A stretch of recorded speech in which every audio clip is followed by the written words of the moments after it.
అందరికీ నమస్కారం అండి. ఈరోజు ఒక మంచి మోటివేషనల్ వీడియోతో మీ ముందుకు వచ్చేసాను. Welcome back to our channel positive vibes in Telugu. కర్మ సిద్ధాంత రహస్యం. మంచివారు కష్టపడుతుంటారు, చెడ్డవారు సుఖంగా ఉంటారు. ఎందుకలా? మన జీవితంలో ఒకానొక దశలో తప్పకుండా ఈ విషయం వస్తుంది. ఆ సమయం మనకు మనస్సాక్షికి కట్టుబడి ఉంటాం. ఎవరిని నొప్పించం, అత్యంత నిజాయితీగా బతుకుతాం. అయినా సరే కష్టాలు మన నీడలా వెంటాడుతూనే ఉంటాయి.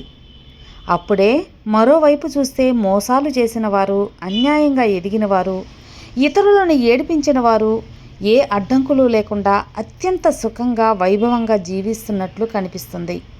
వారి జీవితాలను చూసినప్పుడు మనసులో ఒక రకమైన నిస్సహాయత, ఆవేదన కలగడం సహజం. నేను తప్పు చేస్తున్నానా? మంచిగా ఉండడం వల్లే నేను నష్టపోతున్నానా? అసలు దేవుడు ఉన్నాడా? అంటే ఈ అన్యాయం ఎలా చూస్తున్నాడు అనే ప్రశ్నలు రావడం తప్పు కాదు. ఎందుకంటే మనిషి మనసు విపరీతమైన బాధల్లో ఉన్నప్పుడు అతడి విశ్వాసం కూడా ఒక్కసారి తడబడుతుంది. అప్పుడు మనల్ని నిలదీసే ప్రతి పెద్ద ప్రశ్న ఒక్కటే: చెడ్డవాళ్ళు అంత సుఖంగా ఉంటే అసలు కర్మ సిద్ధాంతం ఎక్కడుంది? కానీ మిత్రమా, ఆధ్యాత్మిక శాస్త్రం దీనికి ఇచ్చే సమాధానం చాలా లోతైనది. కర్మ అనేది ఒక బ్యాంక్ అకౌంట్ లాంటిది. చెడ్డవారు ఈరోజు సుఖంగా ఉండాలంటే దాని అర్థం వారు గత జన్మలో చేసుకున్న పుణ్యం అని, ఇంకా అది నిల్వ ఉండి వారి అకౌంట్లో మిగిలి ఉందని. ఆ పుణ్యం ఖర్చవుతున్నంత కాలం వాడు ఎన్ని తప్పులు చేసినా కర్మ వాడిని తాకదు. కానీ ఏ క్షణంలో అయితే ఆ పుణ్యం ముగుస్తుందో అప్పటి నుండి వాడు చేసిన ప్రతి పాపం వడ్డీతో సహా వాడిని వెంటాడటం మొదలు పెడుతుంది. కాలం అనేది నిశ్శబ్దంగా వేటాడే వేటగాడు లాంటిది. ఒక పండిన చెట్టుకు పండుని రాల్చడానికి ఎంత సమయం పడుతుంది? ఒక పాపం పండి ఫలితాన్ని ఇవ్వడానికి కూడా అంతే సమయం పడుతుంది. మీరు మంచిగా ఉన్న కష్టాలు వస్తున్నాయి అంటే మీ పాత కర్మలన్నీ కరిగి వేయబడుతున్నాయని అర్థం. లోహాన్ని కాల్చితేనే అది స్వచ్ఛమైన బంగారంగా మారుతుంది. మీ కష్టాలు మిమ్మల్ని దైవాన్ని దగ్గర చేస్తాయి, కానీ వారి తాత్కాలిక సుఖం వారి పతనానికి దారితీస్తుందని తెలుసుకోండి. మన కళ్ళు కేవలం ఒక చిన్న కిటికీలోంచి మాత్రమే ఈ ప్రపంచాన్ని చూస్తాయి, కానీ ఆ పరమేశ్వరుడు అనంత కాలచక్రాన్ని చూస్తాడు. చాలామంది అనుకుంటారు కర్మ సిద్ధాంతం అనేది అనుకున్న వెంటనే ఫలితాన్ని ఇచ్చే ఒక ఇన్స్టంట్ కాఫీ లాంటిది. కానీ అలా కాదు. కర్మ అనేది ఒక విత్తనం లాంటిది. అది మొలకెత్తి భూమిలో నుంచి రావడానికి కాస్త సమయం పడుతుంది. ఆ సమయం వచ్చే వరకు మంచివాడు ఓపికతో కష్టాన్ని భరించక తప్పదు. చెడ్డవారు అహంకారంతో సుఖపెడతక తప్పదు. మరి మనం చేసే మంచితనం మనల్ని ఎలా రక్షిస్తుంది? ఒక మహర్షి జీవితంలో జరిగిన ఒక యథార్థ గాథ, కర్మ సిద్ధాంతం వెనుక ఉన్న ఈ నిగూఢ రహస్యాలను మనం ఇప్పుడు తెలుసుకుందాం. ఒక దట్టమైన అడవిలో ఒక మహా తపస్వి ఉండేవారు. ఆయన శ్వాసలో కూడా లోకహితం కోసమే అన్నట్లుగా జీవించేవారు. అదే అడవిలో ఒక క్రూరమైన దొంగ జాలి దయ లేకుండా మనుషుల్ని చంపి సొమ్ము దోచుకునేవాడు. ఒకరోజు విధి విచిత్రమైన ఆట ఆడింది. ఆ దొంగ ఒక చెట్టు కింద దొంగిలించిన తొమ్ము దాచడానికి త్రవ్వుతుండగా అనుకోకుండా ఒక పాతకాలపు బంగారు నాణ్యాలు, ఒక నిధి కుండ దొరికింది.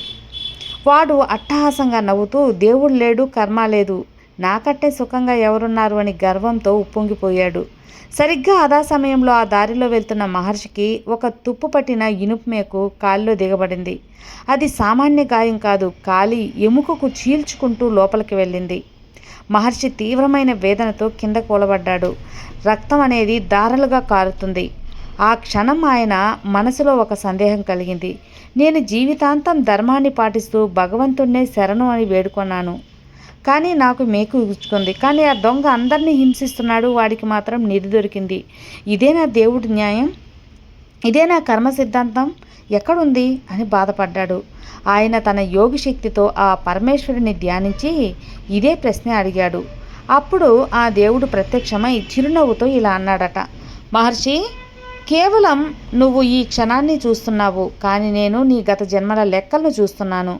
గత జన్మలో ఆ దొంగ ఒక చేసిన పుణ్యం వల్ల ఈరోజు వాడి రాజ్యానికి చక్రవర్తి అవ్వాల్సి ఉంది. కానీ ఈ జన్మలో వాడు చేసిన పాపాల వల్ల ఆ చక్రవర్తి యోగ కాస్త చిన్న నిధి కుండగా మారిపోయింది. అంటే వాడు పొందినటువంటి బహుమతి కాదు, వాడు తన పాపం వల్ల కోల్పోయిన సామ్రాజ్యాన్ని మిగిలిన ఒక చిన్న ముక్క మాత్రమే. ఇక నీ విషయానికి వస్తే, గత జన్మలో చేసిన నువ్వు పాపాలు, అలాగే చిన్న పొరపాట్ల వల్ల ఈరోజు నువ్వు మరణించాల్సి ఉంది. కానీ ఈ జన్మలో నువ్వు చేసిన తపస్సు, నీ పుణ్యఫలం వల్ల మరణం కాస్త చిన్న మేకుతో గుచ్చుకోవడంతో ముగిసిపోయింది. అంటే నీకు దొరికిన శిక్షలో ప్రాణాపాయం తొలగిపోయింది అని చెప్పాడు.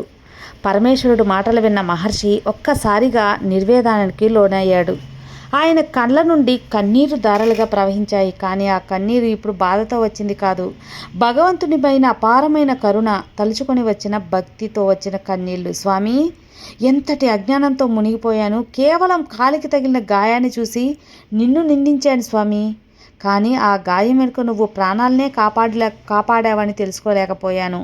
నాకు మరణశిక్ష పడాల్సిన చోట కేవలం చిన్న మేకుతో నా పాత కర్మను తుడిచివేశావు. ఇది నాకు నువ్వు ఇచ్చిన శిక్ష కాదు స్వామి, నువ్వు నాపై చూపిన అపారమైన వాత్సల్యం.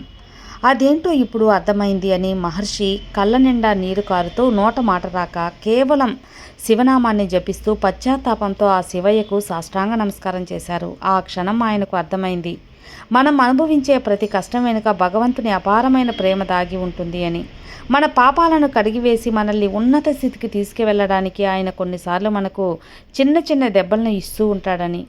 ఆ రోజు నుండి మహర్షి తన కష్టాలను చూసి కృంగిపోలేదు, ఎదుటివారి చుఖాన్ని చూసి అసూయపడలేదు.